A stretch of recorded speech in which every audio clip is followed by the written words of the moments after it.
On June 27th, which is yesterday, as I'm making this video, Hank Green posted a video about information.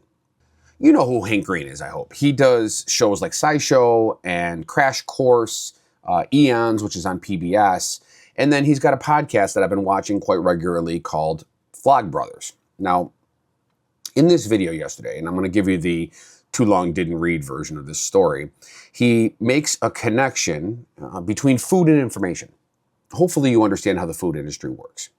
There are healthy foods out there. These are foods like, grains and produce, meats, poultry, fish, your whole foods, as it is often known. Then you have processed foods. Processed foods are canned, they have preservatives in them, there's often sugar added or other kinds of, chemicals to make sure they last a long time and they can be easily preserved. And then you have sugary foods. These are your candies, your baked goods, your processed baked goods, chips, just stuff like that, ice cream, stuff that has very little benefit to you and your health, but they are very easy to come by. The thing with sugary foods is they are specifically designed over time in a form of competition to be very, very good, tasty. They want to draw you in. They have a component to them that makes them almost addictive. This is by design. Now, Hank's argument in the video is that information has become kind of the same way. We have information we can trust. Now, this is, often behind a paywall. Decide who you want that to be. Reuters, AP. I like to read the New York Times. But often you have to pay to get this stuff. Or it's on cable or broadcast television. And those things are hard to get to. A lot of people, much like myself, we don't actually have cable television anymore. We don't have easy access to broadcast. So we kind of have to go online. And online is where you find the other things. This is going to be your punditry. This is going to be information that's a little biased politically, one way or the other. But then, and this is the real problem, we have what is essentially the sugary treats of information. These are your conspiracy theories, YouTube videos that aren't really well produced or well researched.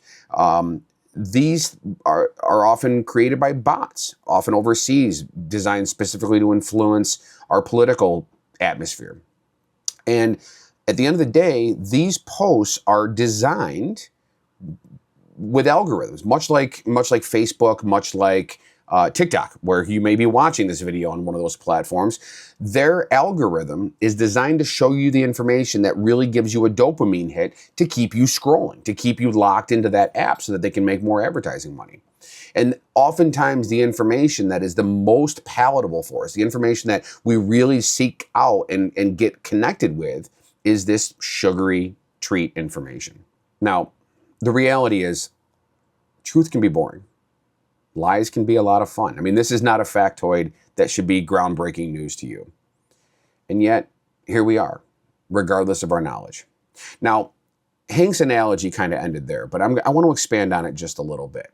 In the same way that healthy foods can promote strong bones and a good soft tissue recovery and good digestion, good information can do a similar thing for your brain. It can promote critical thinking.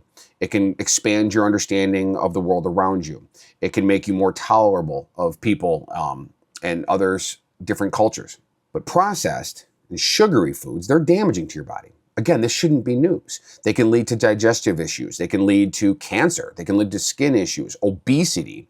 And much like those sugary foods and unhealthy treats, bad information, specifically on the internet, can be much the same way. It can lead to a brain rot. It can often silo you into spaces where critical thinking stops. It promotes biases and prejudices. It leads to things like cognitive dissonance and confirmation bias. Now, another social construct that has become problematic is the Dunning-Kruger effect. This is where you know just a little bit of information about something, but then it leads you to present yourself like an expert.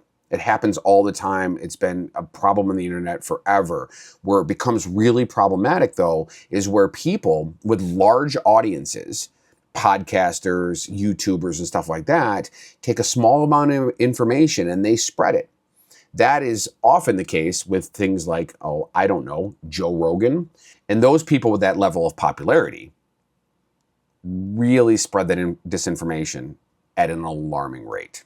The problem is the audience doesn't know the difference. And the next thing you know, bam, everybody's just a little bit stupider. Now, I know the search for good information can be difficult, and that we are watching this train wreck of social decline happen right in front of our eyes. And it's difficult to know what to do about it. My thinking, the best thing we can do is be the example. Seek out good information. Choose to avoid political punditry. Find unbiased truth. Avoid those things that create the scroll, even if you know what you are watching isn't true. Regardless of what side of the political spectrum you're on, if you know it isn't true, you're lending yourself to that algorithm. You're helping to spread it because the social media channels are going to recognize that that video is getting traction and they will spread it to more people. So much like recycling or energy conservation, we need to be the individual examples and hope that the trend spreads. Now, I know that doesn't exactly lead to a promising future, but right now it's the best thing we have. Hank made a great point in his video. This abundance of information, this space we live in right now on social media, it's new. This is not a problem that's been around for a long time. We are just figuring it out. My hope is that each generation is going to be better at it and not worse. Anyway, that's what I've got today. I wanted to share something that maybe with some positive information, a little bit better of understanding of how we've gotten to the place that we've gotten. If you appreciate what I said, think about giving this channel a like, maybe subscribing or following the channel. Better yet, share it with people. We need to get this information out here. Make the world a better place. That's all we can do. I hope you have a great day.